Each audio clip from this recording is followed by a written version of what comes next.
மற்றொரு காரியம் கூட முகத்தில் முக அழகை கெடுத்து ரூபத்தை கெடுத்து வேதனைப்படுத்துகிறது. நீதிமொழிகள் 15:13 வாசிக்க கேட்போமா? நீதிமொழிகள் 15:13. மனமகிழ்ச்சி முகமலர்ச்சியை தரும், மனோ துக்கத்தினாலே ஆவி முறிந்து போகும். மன துக்கத்தினாலே ஆவி முறிந்து போகும், முக ரூபம் மாறி போகும். நெகேமியா 2:1-2 வசனங்களை வாசித்து பாருங்க. நெகேமியா ஒரு அரசனுக்கு பானபாத்திரக்காரனா இருக்கிறான்.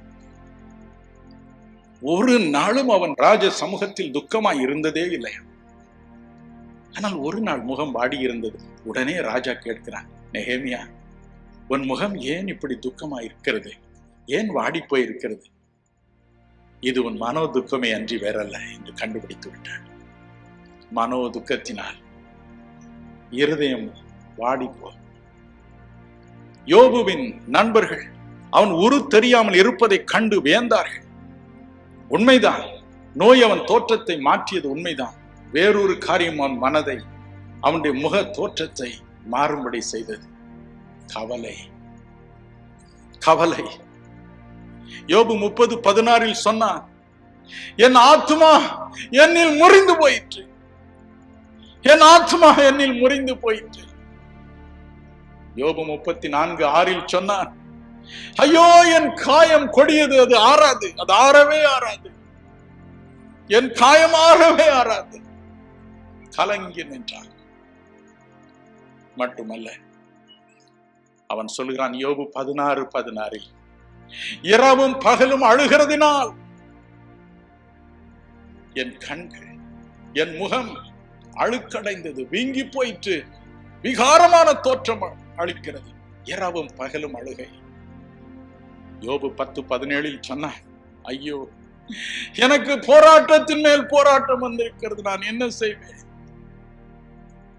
யோபு 16:14 சொன்னான், நொறுக்குதலின் மேல் நொறுக்குதல். 1-2. முதலாவது என் ஆடுகள், என் ஒட்டகங்கள், என் கோவேறு கழுதைகள் எல்லாம் மாண்டன.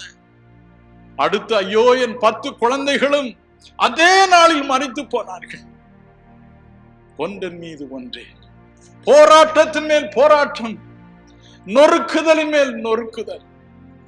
அவன் சொன்னான், யோபு 6:9 வசனத்தில், தேவன் தம்முடைய கையை நீட்டி என்னை நொறுக்கி போட்டால் நலமாய் இருக்கு.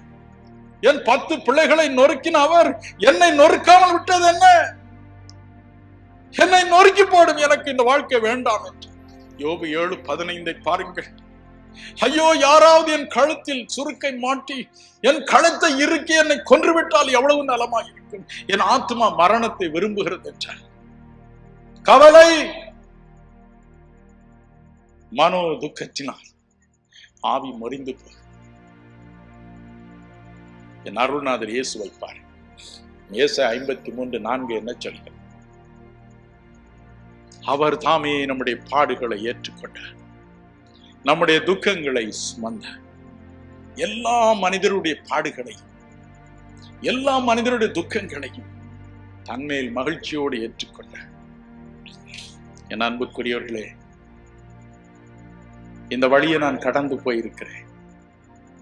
நான் சொன்னது போல முதலாவது என்னுடைய 2 நுரையீரல்களும் பழுதுபட்டன. இன்று எனக்கு இருப்பது பழைய நுரையீரல்கள் அல்ல, இயேசு கிறிஸ்து இரக்கமாய் கொடுத்த புதிய நுரையீரல்கள். 2 மூத்திர கோஷங்களும் பழுதடைந்தன. விபத்தில் என் 2 கைகளும் உடைந்தன. 3 ஆண்டுகளுக்கு முன்பு ஏற்பட்ட இருதய நோயினால் 1.5 மணி நேரம் இருதயம் நின்று போயிற்று. ஆஸ்பத்திரி நான் வெளியே வரும்பொழுது 2 கால்களும் பழுதுபட்டு விட்டன. என் கண்கள் பழுதுபட்ட கண்கள். ஒவ்வொரு தடவையும் நான் அழுதிருக்கிறேன். நொறுக்குதலின் மேல் நொறுக்குதல், போராட்டத்தின் மேல் போராட்டம். ஆண்டவரே, என்னால் தாங்க முடியவில்லை. எல்லாவற்றிற்கும் சிகரமாக 21/5/86 அன்று என் அன்பு மகள் ஏஞ்சல் உலகை விட்டு கடந்து போன பொழுது நான் கலங்கி அழுதேன். என் ஆத்மா என்னில் முறிந்து போயிற்று. என் காயம் என்றுமே ஆறாது. ஐயோ மகளே, உனக்கு பதிலாக நான் மரித்திருந்தால் எவ்வளவு நலமாயிருக்கும். ஆண்டவரை பார்த்து சொன்னேன், ஏன் என்னையும் என் மனைவியும் கூட நீர் கொன்று போடவில்லை? நாங்கள் குடும்பமாய் மோட்சம் போயிருக்கிறோம். ஒரு நாள் சாப்பிட உட்கார்ந்த என் மகன் வெளியே போய் திரும்பி வந்தான். அவன் சொன்னான், என் நண்பர்கள் எல்லாரும் வந்தார்கள்.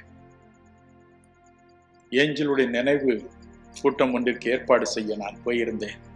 எல்லா ஏற்பாடுகளையும் செய்து கொண்டிருந்தேன் அப்பா. என் நண்பர்கள் எல்லாம் வந்தார்கள். அவருடைய தங்கச்சிமார்கள் எல்லாம் கூட வந்தார்கள். என் உள்ளம் தடுமாறியது. ஏன் என் தங்கச்சியை மட்டும் இயேசு எடுத்துக்கொண்டார்? எனக்கு வேறு யாரும் இல்லையே. அடுத்து சொன்னேன், அம்மா, நீங்களும் அன்று இறந்து போயிருந்தால் நான் அனாதையாகி போயிருந்தேன். வார்த்தையின் உள்ளத்தை உடைய செய்தது. இன்னும் இந்த உலகில் வாழ வேண்டியது இருக்கிறது என்று என்னை தேற்றிக்கொண்டேன். என்றாலும் பிரியமானவர்களே, இவற்றையெல்லாம் தான் அறிந்து கொள்வதற்குத்தான், இந்த வேதனைகளை எல்லாம் விளக்கிக் கொள்வதற்குத்தான், தான் விளங்கிக் கொள்வதற்குத்தான் தேவன் மனு உருக்கொண்டு இறங்கி வந்தார். சிலுவையில் அனாதை போல தொங்கினார். அவருடைய ஆத்மாவும் முறிந்து போயிற்று. மத்தேயு 27:46 புலம்பி அழுதார், என் தேவனே, என் தேவனே, ஏன் என்னை கைவிட்டீர்? புலம்பி அழுதார். ஆகவே இன்று எப்படிப்பட்ட மன முறிவு உடையவர்களையும் அவரால் ஆற்றி தேற்ற முடிகிறது. நான் சிறுவனாய் இருந்த பொழுது அம்பாசமுத்திரம் என்ற ஊரில் என் தாத்தா வீட்டில் இருந்து படித்துக் கொண்டிருந்தேன். என் தகப்பனார் இராணுவ சேவைக்கு சென்று விட்டார். அப்பொழுது திடீரென்று எனக்கு ஒரு தலைவலி வரும். இந்த தலைவலி வந்தால் அப்படியே மண்டையை யாரோ சம்மட்டி வைத்து உடைப்பது போல இருக்கு. ஓ என்று கதறுவேன். எங்கிருந்தாலும் சரி ஒரே கூச்சல் போடுவேன். பள்ளிக்கூடத்தில் இருக்கும் பொழுது எனக்கு வந்துவிடும். உடனே என்னுடைய உபாத்திமார்கள் 2 பையன்கள் எனக்கு காவல் அனுப்பி வீட்டில் கொண்டு விட்டு வா என்று சொல்வார்கள். வீடு வாசல் போவேன். என் தாய் தூரத்திலிருந்து பார்ப்பாள். பார்த்தவுடன் தானே ஓஹோ, பயலுக்கு தலைவலி வந்து விட்டது என்று அறிந்து கொள்வார்கள். ஓடி வந்து என்னை அணைத்துக் கொள்வார்கள். தன் மடியில் படுக்க வைப்பார்கள்.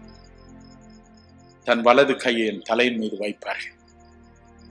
அந்த அன்பு தொடுதல் என் வலியெல்லாம் மறக்கச் செய்யும். அப்படியே மெய் மறந்து தாயின் மடியில் உறங்கி விடுவேன். விழித்து பார்க்கும் பொழுது தலைவலி அங்கே இருக்க.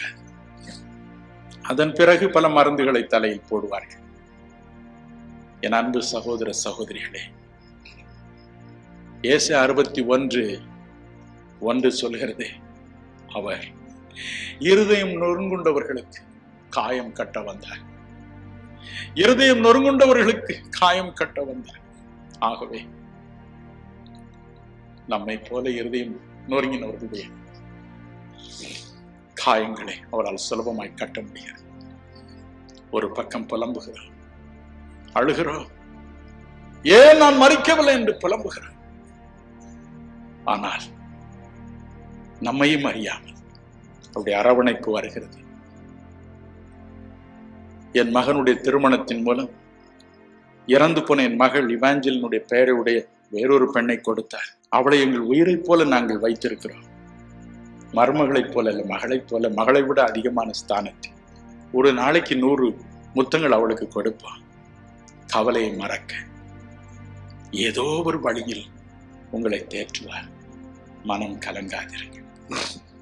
ஐயோ, நொறுக்குதலின் மேல் நொறுக்குதல் என்று சொல்லுகிறீர்களே, வேதம் சொல்லுகிறது ஏசாயா 53:10 தேவனோ அவரை நொறுக்க சித்தமானார். தேவனோ தம்முடைய சொந்த குமாரனாக இயேசுவை நொறுக்க சித்தமானார். எதற்காக? நொறுக்குதலின் மேல் நொறுக்குதலை அனுபவித்து முக தோற்றமும் கூட மாறி போகும் அளவிற்கு கவலையில் மூழ்கி போகும் நமக்கு ஒரு வாழ்வளிக்க கவலைப்படாதிருங்கள். அவர் நம்மை காப்பார். ஏதோ ஒரு வழியில் நம்மை தூக்கி எடுப்பார். என் தாயின் அன்பு கரம் என் தலைவலியை மறக்கும்படி செய்தது போல ஏதோ விதத்தில் நம்மை அணைப்பார், ஆறுதல் அளிப்பார்.